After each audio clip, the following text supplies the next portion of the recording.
I'm Roy Vasquez. I'm the professor of marketing strategy, operations, supply chain here at School of Business, Fresno Pacific. I've been a consultant for probably close to 25 years now. Yes, I look that old. I am the Planning Commission for the City of Fresno. I am also the past chairman for the Hispanic Chamber. I'm also an advisor for the Black Chamber and also the Asian and the East Indian Chamber. I worked in the academic and non-academic, the commercial, as well as different industries throughout the area of the city of Fresno. I'm born and bred here in Fresno.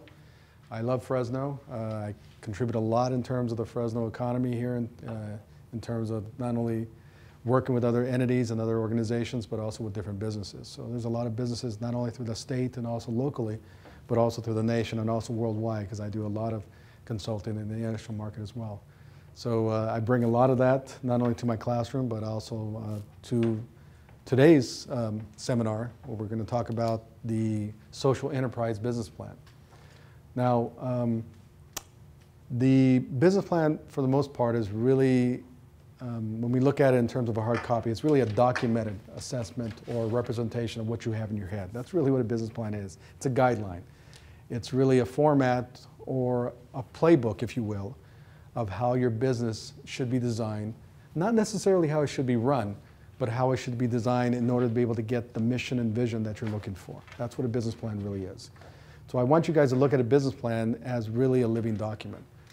So it's always going to change. When you write it down on a hard copy, it's not going to, that's not the ending result of it. It really is where you have opportunities to modify it, revise it, and then change it based on what the market dictates or also what your economics dictates in terms of how you should design it. When you are designing your business plan and your business overall, you should have it always in your mindset whether the business continues to be designed towards your mission and your outcome. That should always be the ongoing revision of your business plan. Otherwise, it's going to be on the shelf, it's going to collect dust, and you're never going to benefit from the documentation or essentially the visualization of your business plan, okay? So it really is a documented visual of how your business is running or how it should run, okay? So keep that in mind when we look at a business plan. So how many individuals have experience with a business plan? 10,000, 20,000? Probably about 75 to 100. All right, good. All right, so we got an expert here. So if I can't answer anything, I'm going to go to this guy. So, in any business plan, you will always have an outcome that you're looking for and focusing on. So some people can sit over here so that they can actually see this. When it comes up, it should be coming up. Or I can just read it right off of it. It doesn't matter to me. Okay, what happened? Did you fall asleep? I guess you did. All right, so the executive summary. The executive summary, an exam, when is it done? Last. Absolutely. Last. So an executive summary is always done last. It is really the abstract of your business plan. That's really what it is. So your business plan may have 10 or 20 or maybe 30 different sections or maybe even 5 sections, depending on the depth or the clarity or the conciseness of a business plan. But your executive summary, if anything else, is a summation of each one of these sections. And your conclusion is really, at the end, tying in how the business plan makes sense. So when you look at an executive summary, it's really an abstract. If you guys all done an abstract, it's really a summation of how your paper or your overall paper really comes together. So I wanted you guys to get a visual here so at least we can get some kind of, what's going on here?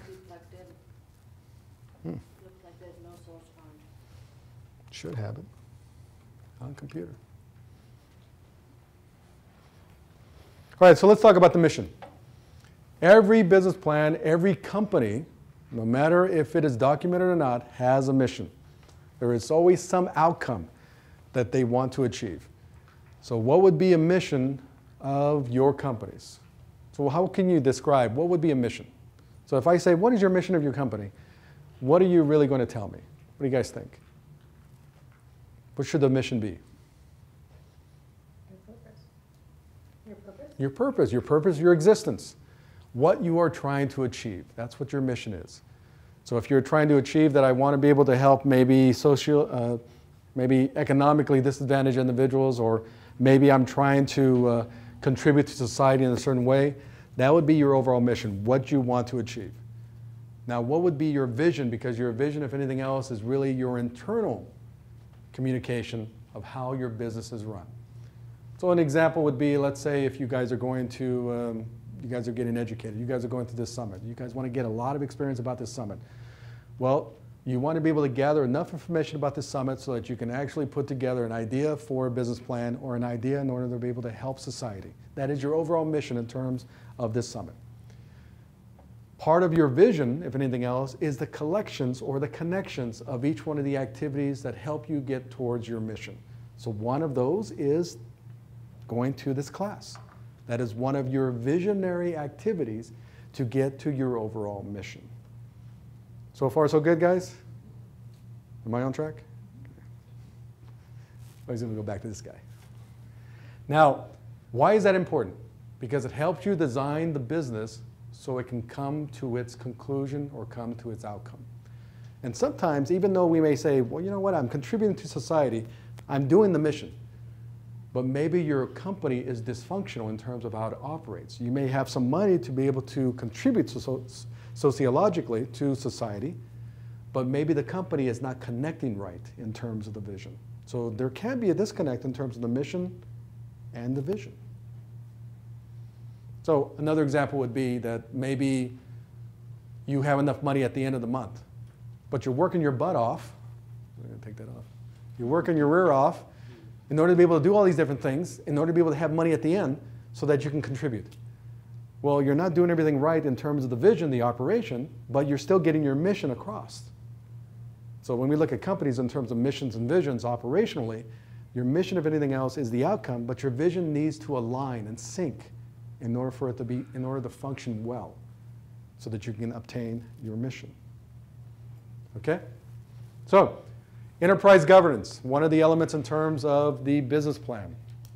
So if I'm looking at a particular type of governance, it really means that who is going to help guide, drive, maintain, and support, and realign, if necessary, the operation of the company. That's enterprise governance. So it's all these different factors that come into play in terms of how individuals, or the individuals that work in the company, or the managers or supporters, or the donors, or the board of trustees, or the board of directors, how they're providing the right type of governance in order to be able to get the mission. And of course, once again, the managers are part of the vision, the operational part. So when you guys are looking at missions and visions, I want you guys to understand that the vision is the overall operation of the company. The vision, if anything else, the mission is the overall operation of the company. The vision is the operational components that help the company get to its mission. And all these things, for the most part, you have to have in your head when you guys are putting together all your different components of your business plan. So who are you going to have in terms of providing the governance? How many individuals, how many managers, how many supervisors, how many people that you're going to essentially have provide the governance and the expertise and the support and the feedback, if necessary, in order to be able to help this company move along towards its overall mission. Who are those people? So in your business plan, you're going to be identifying these individuals, and you're going to be identifying why you have chosen these individuals. What contribution do these individuals are going to have in terms of getting your company towards its mission? Because it just can't be your friend because you just like the guy and you guys have good time together at lunch. He may not have anything to do with experience or support or dedication towards your mission. He's just a good guy to have when you guys are going out and having lunch, salad, and a tea, right? So sometimes individuals, that helps you identify essentially the type of individual that you need to have.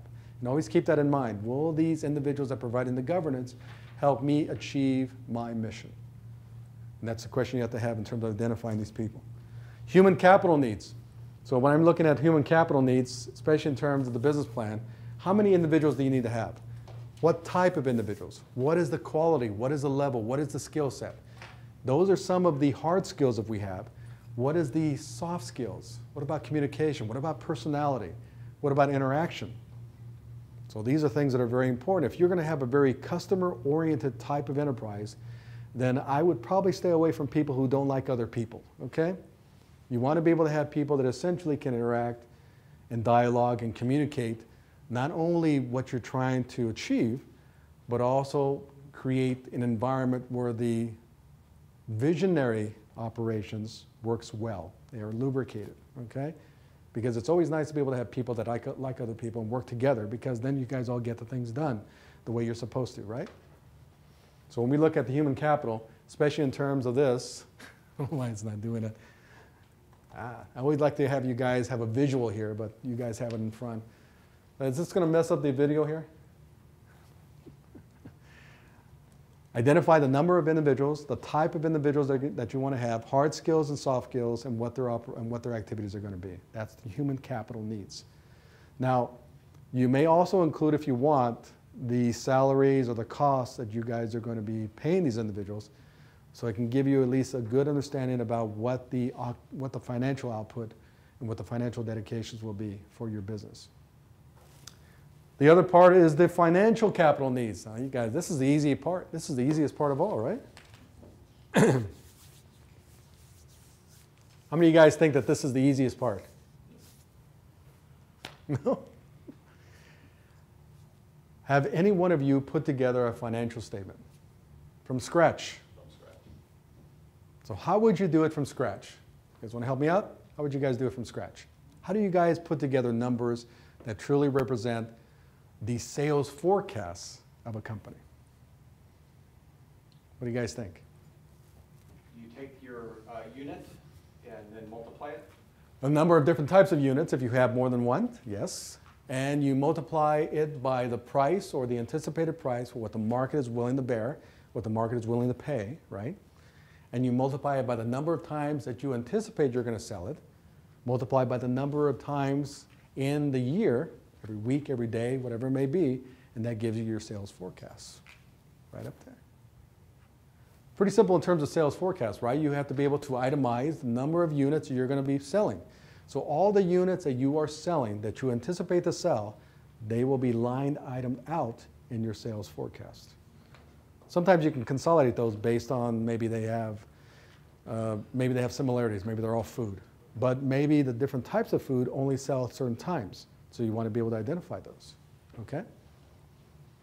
So once again, the different types of products you are selling at the market price, whatever you are selling them at competitively, multiplied by the number of items that you are selling, multiplied by the number of times in the year or week that they will be available to sell. This is important, that they will be available to sell, because you may have products that you're only going to sell during the season, maybe 2 weeks, maybe 3 weeks, maybe 2 months out of the year, maybe only during the summer, and then they're gone after that. So your sales forecast will be skewed if you think you're going to sell them throughout the year, when in reality you're only selling them for 2 months or 1 week or 2 weeks out of the year. That gives you a better understanding in terms of the behavior of your sales forecast. Your sales forecast has a certain behavior, ladies and gentlemen, okay? Because you're relying on that in order to be able to pay for other bills and to have a certain amount of cash flow in your box, in your company. So you're thinking that you're going to be making all this money or all these sales when it is an off-peak and you're not selling anything. So you have to be able to make adjustments in your business to accommodate for the lack or the shortage or less sales. So you have to do different things. Otherwise, all your financials are going to be skewed. All right, gentlemen, do you have anything else to add? I'd like to just make one comment. I think as you look at this, I think it's important. You're making a series of assumptions. And it's the assumptions that your board will challenge. It's the assumptions individuals will challenge. If your assumptions are strong, the numbers will follow, and they can't argue with the numbers based on their agreement with the assumptions. So it's important as you go through this process, well, what's the price? How do I establish the price? What was the price, and why did I establish it the way it was established? All right, and you'll get into how you do that. But it's important that you get buy-in to the assumptions, and as you get buy-in to the assumptions, then they can't argue with the numbers. And the assumptions that he's talking about is your research. Yes.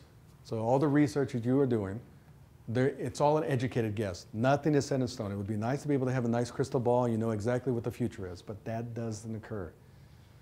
So you have to be able to do as much research as you can in order to be able to validate that you are assuming that you're going to sell 20,000 items at $50 a pop for 52 weeks out of the year. Okay? So all the research, if anything else, it could be competitor research. It could be research that you have conducted in terms of maybe the industry, because there's a lot of industry research that you can actually go online and get.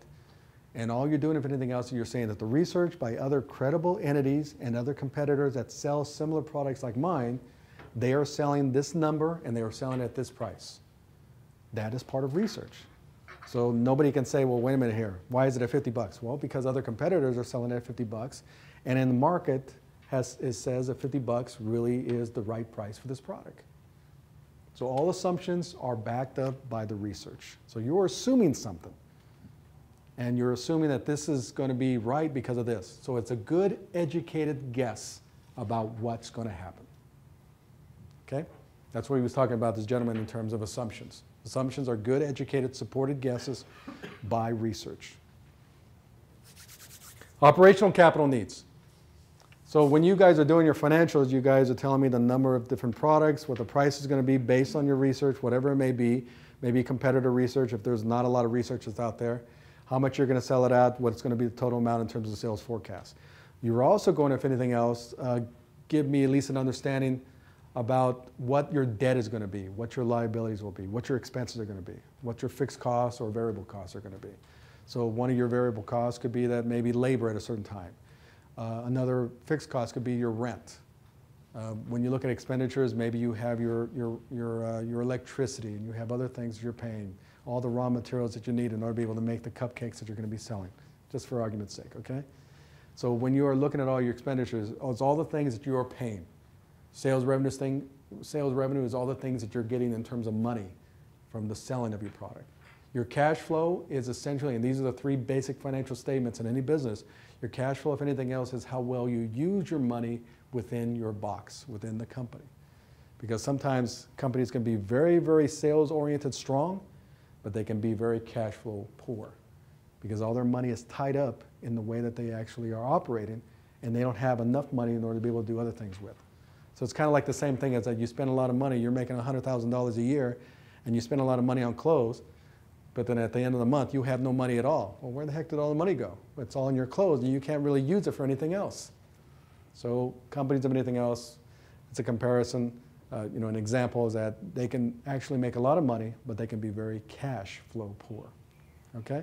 What we want to do in the optimum company is one where they have a strong sales revenue stream, they have a good control of expenditures, and they have a reasonable use of money in cash flow. That is a good, strong company. Keep that in mind, okay? How much money I get in, how much money goes out, and how well I use my money. Those are the three financial statement documents in a business plan. Operational capital needs. This is all the things you need to have in order to be able to operate your business.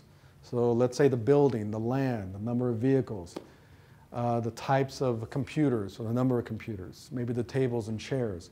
These are all things that you need to have in order to be able to properly operate your business, and you have to be able to identify those.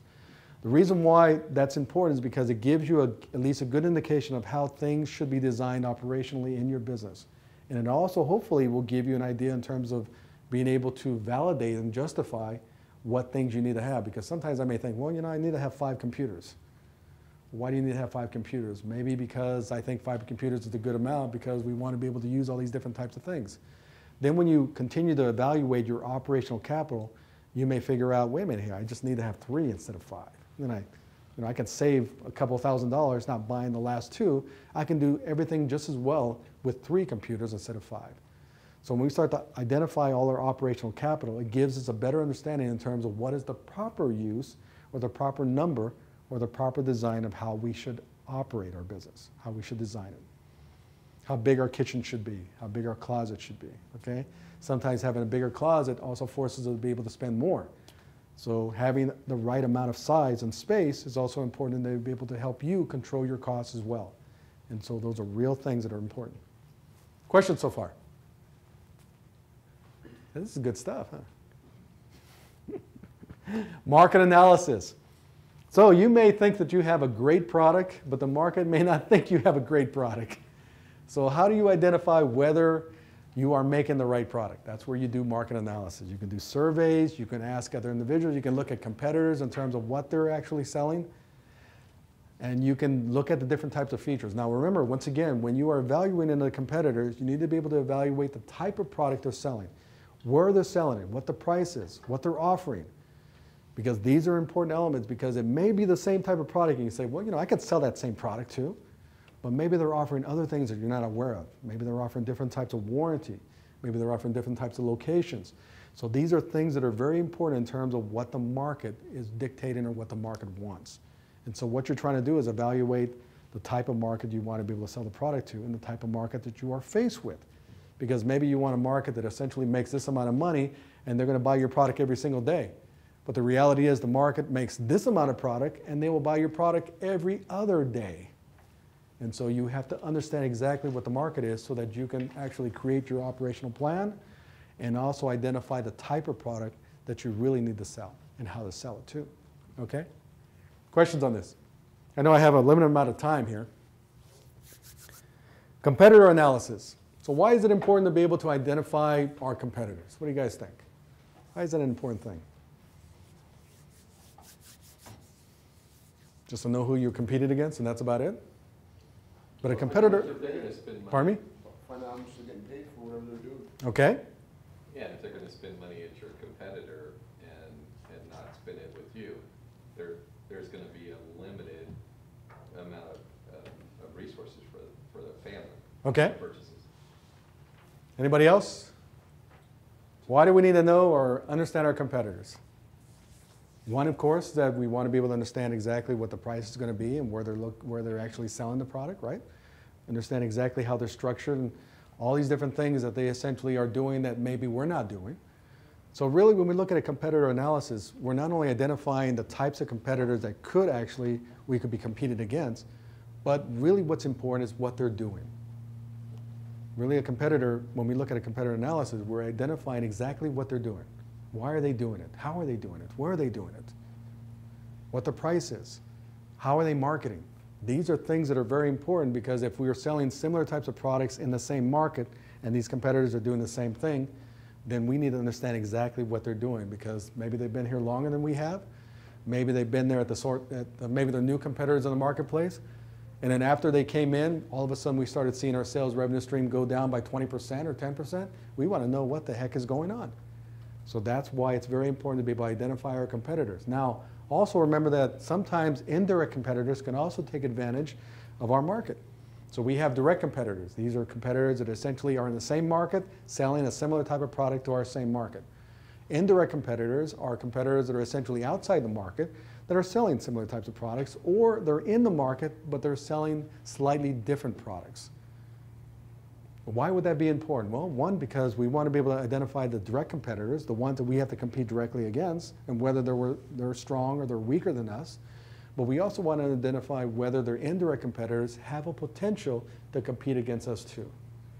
Because if they don't have a potential to compete against us, maybe they just want to be a small market in a different area, then we don't really have to worry about them too much.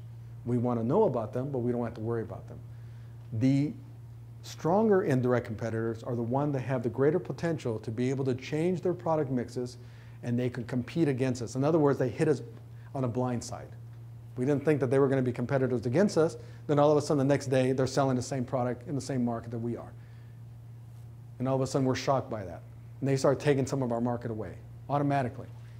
So it's always nice to be able to understand exactly the type of competitors, how they're competing, where they're competing, and also the type of products in terms of selling and the type of market they're going after so that we can be prepared. A business plan is not only just a guidance for us, it's also a playbook in terms of possibilities as well. How well and how defined and how detailed our business plan can be, and we're always doing research every single day. Every entrepreneur should always do that. But it's a way for us to be able to at least understand or identify the things that we need to understand and identify. Okay? Questions on that? Competitor analysis? Products and services. So, you guys sell burritos. Burritos. You're going to have burritos for lunch, right? Why is it important to be able to understand exactly the type of product we're selling? And nowadays, and this has existed ever since they sold products to the first consumer, products and services always exist together, okay? There is no products that don't have services. There's no service that doesn't have a product. They all exist together. So when we are selling products and making products, it's always nice to be able to identify exactly what are the absolute features. So what you guys are doing is that you guys are going to describe your product in detail. What type of product is it? What are the different types of colors? You know, what are the features that you're going to have for this product? What is it supposed to do? These are things that are very important. The service element is also the customer service element. It's also the maintenance. Warranty is also a service element to a product. So always remember this, the product is the actual consumption activity, because we all consume. It's the actual consumption activity of what you're selling. The service is the enhancement or support of that consumption. So every product will always have a service. So when you are identifying your product, what am I selling? What am I making? How am I going to support it? How am I going to maintain it? Those are all the service elements, okay, versus the product. So when you guys are putting these together, they'll help you understand much more in detail how you should structure your operations, how your finances should be, how your marketing should be. Because you really want to tell the consumer everything about it. Sometimes the consumer may not want to know everything, but you want to be able to understand exactly how to be able to market to them so that they can actually want to buy your product. So always keep this in mind. When we look at marketing, and we're going to talk about marketing a little bit, the more that you know about your market, the better you can market to them. Always keep that in mind. The more that you know about your market, the better you can market to them. Because the more you know about them, the more you can actually change some of your marketing techniques, what you can say, what you can't say, what you should not say, in order for them to be able to have a better understanding in terms of how that product plays a part in terms of the way that they consume. We buy products and services, and this is kind of like a marketing element because, of course, I teach marketing and strategy, that when we look at marketing, every single product you guys are wearing actually has a solution. You guys had a problem. You guys need to be dressed. You guys needed to eat. You guys need to have a car. You guys need to be able to do different things. But there are reasons why people buy one thing over another, even though the products are similar.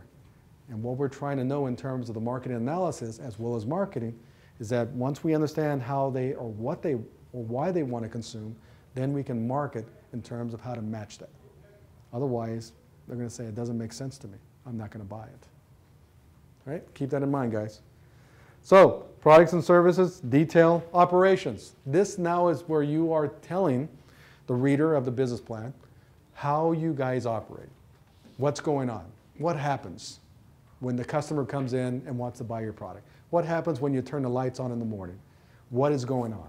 You are describing how things operate in your business. That's an operational section. So when you guys are doing that, it gives you guys not only a greater idea in terms of how you should structure things, because sometimes things may not be as efficient as you want them to be, and maybe you might find some dysfunctional things that should not be there. That helps you understand much better how to be able to design it so it actually has a much greater flow. Remember, once again, ladies and gentlemen, like when we look at businesses, businesses are like families. There are some families that are functional, and there are some families that are dysfunctional. They still operate like families, ladies and gentlemen. Businesses are just the same way. There are businesses that are functional, and there are businesses that are dysfunctional. They still meet their mission, but all the visionary elements just don't jive. So keep that in mind, especially in terms of describing the operational function of your business. Does it all jive? Does it all gel? Does it all flow together? And if it doesn't flow, then you have to find ways or identify ways of being able to change that so it has a better flow so you can have a greater achievement of your mission. All right, marketing and sales. So now that we understand the business, we understand the product, we understand the market, how are we going to tell the market all the great stuff about our product and all the great stuff about what we're trying to achieve? That is the marketing and sales activity. So how are we going to sell it? How are we going to market it? So are you guys going to go after billboards, newspapers? You guys are going to go on the internet, social media? You guys are going to do the buzz? All these different things that are there. But once again, when you understand more about the market, as I mentioned before, then you understand you have a better way of being able to market to them. This is where the marketing part comes into play. So if they are much more used to social media, then you will actually, part of your marketing activities will be more social media oriented, because you want to be able to hit that mark. Because you surely don't want to be advertising in newspapers when they're online all the time getting all their information about the product, because there's a big disconnect there. So you want to be able to understand, one, the marketing in terms of the consumer market, and then you want to be able to match that. That's where the marketing and sales activity comes into play. So part of your sales, and there will always be sales, ladies and gentlemen, no matter what. Even though you may initially not sell, you really are selling. Everybody is a seller in this class. I'm a seller. So how well we sell and how well we connect will attribute to how well we actually sell our product, or how well the consumer will match or be a part of our product. Questions so far? So just tell me, in terms of marketing, how you plan on marketing the product, how you plan on driving the message, and if you are selling the product, how you plan on selling it. Where are you going to sell it? How are you going to sell it? Can I just make a Sure, go ahead. And I think people fail to realize what marketing really is, and I'm just going to give you a simple definition in my mind as a consultant. Marketing's everything. Every impression you make on a customer or a prospect is marketing. People say, well, how could that be? Stop and think about the rear end of the pizza delivery driver leaving your house with baggy shorts.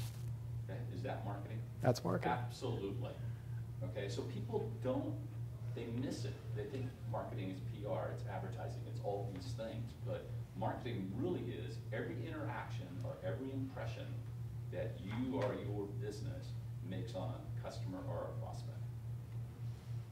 And there are two different types of two variations of marketing. One is the external marketing. We have the perceptive element in terms of the consumer to the market, and there's also internal marketing, consumer to consumer, or consumer to the company. I mean, the employee to the company. Because you have two different types of consumers. You have the external consumer, and you have the internal consumer. So that's a great, thank you for that comment. Because when we look at marketing overall, we think it's just the marketing activity itself, but marketing is also how you look. So if I came in here with maybe sandals and cut off shorts, and I said, you know what, drink beer till the end of my life and all this other stuff, everything else, I do drugs and I'm happy about it, that may have a different type of connotation in this type of context, right? And so you may think, well, you know what, this guy may not know what he's talking about.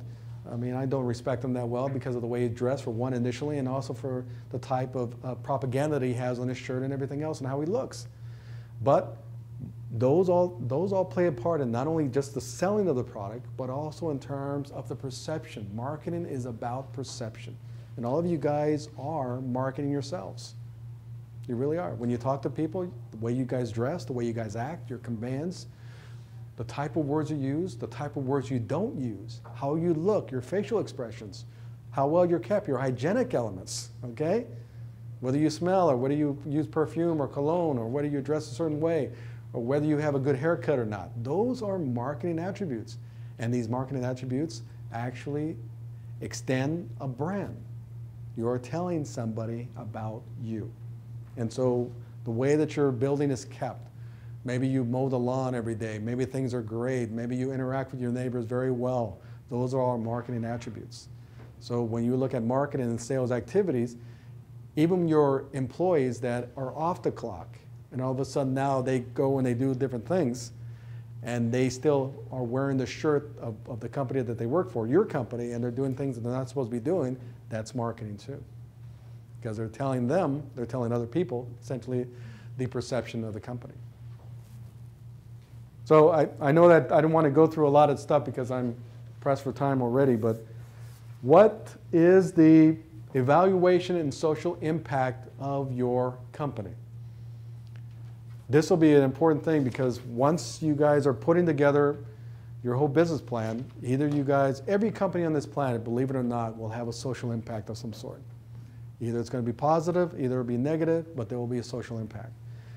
For this particular type of, and there's a business plan contest that's coming up that I think you guys were probably aware of or told about. A social enterprise will have some sort of social impact of some sort. In this section, what you're trying to do is identify what is your contribution. What is the reason for the existence of this company in order for this company to provide social contributions or social benefits. So it could be that maybe you are selling products so that you can allocate 10, 20% towards maybe a social need that exists in the city of Fresno or the state of California for homeless or whatever it may be. That's cool. Identify that. But that also gives you a different type of understanding, because now you want to be able to make sure you maintain it, at least 10%.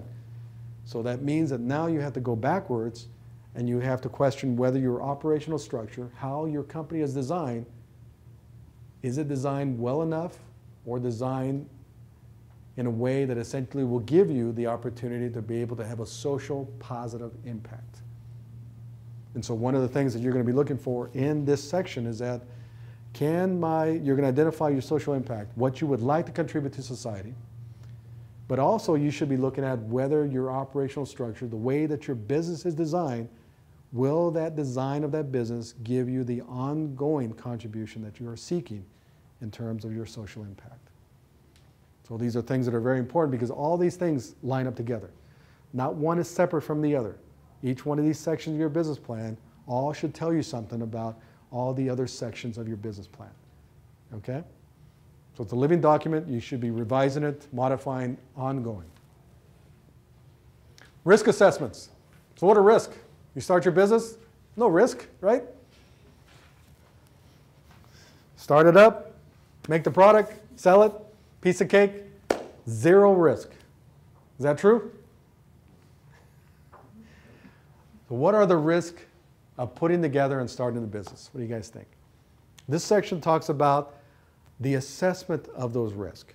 So what you're doing now is you're identifying the potential or possible risk that could occur, not only in terms of developing the business, but also in the operation of your business, that you have to be mindful of. So all you're doing now is you're essentially identifying the possible risks that could occur. So sometimes you can do a PEST model. You can essentially say, what are the political risks in terms of my business? Will the legislator or the city of Fresno or maybe the county of Fresno decide that, you know what, they want to start taxing more of my company or the type of companies that essentially I'm in the industry for? That's a big risk, because all of a sudden I didn't foresee that in the future, but now I have to be able to, I have to predict it and I have to be able to account for it. In other words, it gives me an opportunity to be able to prepare for something like that. That's where the risk assessments come into play. Maybe something economically. Maybe all of a sudden we get into a double dip economically, and all of a sudden now the economy is starting to go down. And people are buying less and less, and they have less and less money. More people are getting dislocated, they're getting terminated, they're getting laid off, and now I have less money, less people to buy my product. That is an economic risk. So when we start to look at these different things, we can prepare for those, okay? Or we can at least try to prepare as much as we can for those. Maybe there is some social risk. Maybe all of a sudden now, maybe they don't like my product anymore. Maybe, you know, in terms of the market, maybe they decide to move on to something else. Maybe my product was more of a fad than a fashion, okay? And so those are essentially reality risks that come into play that we have to be able to prepare for. Maybe technology comes into play. Maybe, you know, I'm on social media and all of a sudden now there's a whole paradigm shift in terms of now how they use social media. And then now my social media device is now obsolete. So I have to be able to prepare for that as well. So when we look at the PEST model, the political, economic, sociological, technological elements, what we're doing is we're looking at the outside forces, and we're making determinations objectively, ladies and gentlemen, even subjectively to a certain degree, what possible risk could actually deter me from operating and meeting my mission. And I want to be able to identify those and offer some solutions or some preparation that I would do in order to be able to reduce the impact that something like that could have on my business. That is what we call a risk assessment. And last but not least, the conclusion. So the conclusion of anything else is now in front of Shark Tank. They're going to ask you, what does this all mean? That is exactly what you're going to do in your conclusions. You're going to tie it all together. You're telling me that you're going to operate this way, you're going to sell this type of product, you're going to be designed this way in terms of operation, you're going to make this amount of money, you're going to provide this amount of social responsibility in terms of your contributions, you're going to do all these different things in terms of marketing. Okay, why? That is your conclusion. You have to essentially explain the reason why you have designed it this way, the reason why your mission is this way, and the reason why your company will be successful. That is your conclusions in terms of your business plan.